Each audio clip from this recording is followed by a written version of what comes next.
All, all praises to Yahweh Bahashem Yahweh Shai. And let's get right into this video.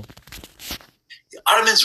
America is collapsing exactly like the Ottoman Empire. And if you know history, what comes next isn't a mystery. It's a guarantee. Here's the blueprint the U.S. is following step by step. The Ottomans ruled for 600 years. And they made 4 fatal mistakes. And the U.S. is making all 4 right now. Firstly, they refused to modernize. Europe industrialized, built factories, railways, and modern weapons. The Ottomans kept their old systems. They fell behind, and the empire died. In the US, now, China dominates AI, 5G, EVs, green energy. In the US, Trump and the Republicans are trying to bring back coal. They are the Ottoman sultans watching the Industrial Revolution pass by. Secondly, corruption destroys competence. The Ottomans gave government jobs to whoever paid the most. Skill didn't matter. The empire rotted from within.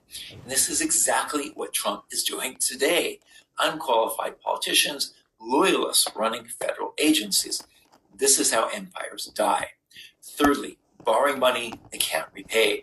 The Ottomans borrowed so much money from Europe that foreign governments took control of their national budget. They lost sovereignty to creditors. The U.S. national debt grows by trillions every year. Creditors are already hedging against the U.S. This is the beginning of the end.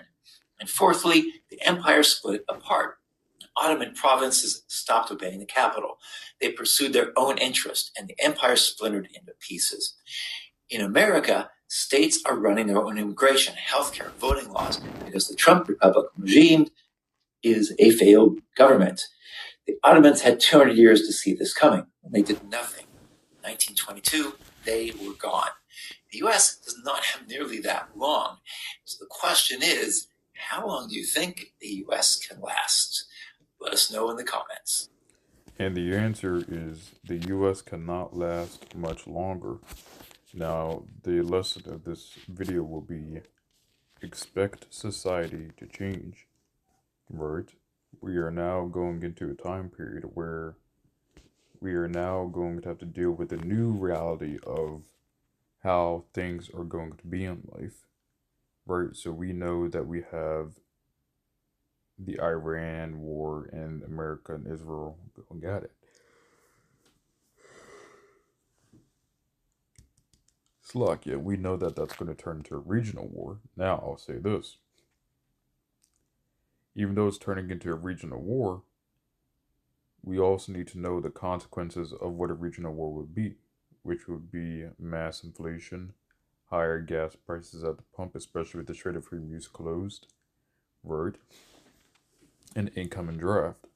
So, in a new society, or in a new way we're going to live from how this war is playing out, we need to basically get used to paying higher prices. We've been paying higher prices for a while, but these prices are about to go up. We're about to see a lot of people lose their houses, a lot of people lose their homes, and this will just be how the new way of living will be, right? No one being able to afford food, right? People getting laid off from their jobs. People getting laid off from the tech company jobs, right? It says right here, Ecclesiastes chapter 9 verse 11. I returned and saw under the sun that the race is not to the swift, nor the battle to the strong, neither yet bread to the wise, nor yet riches to men of understanding, nor yet favor to men of skill, but time and chance happened to them all, right? Because what we need to realize is no matter how much you think you could have prepared for this, there's no way you could have prepared for this. The only way you could have prepared is in Yahweh Bahashem, Yahweh Shai, right?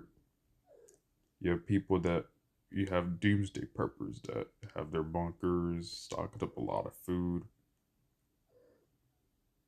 but they may get robbed of all their food, right? So let's get another scripture.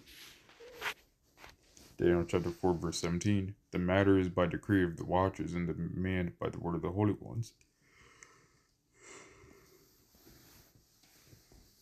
to the intent that the living may know that the Most High ruleth in the kingdom of men, and giveth it to whomsoever he will, and set up over it the basest of men, right?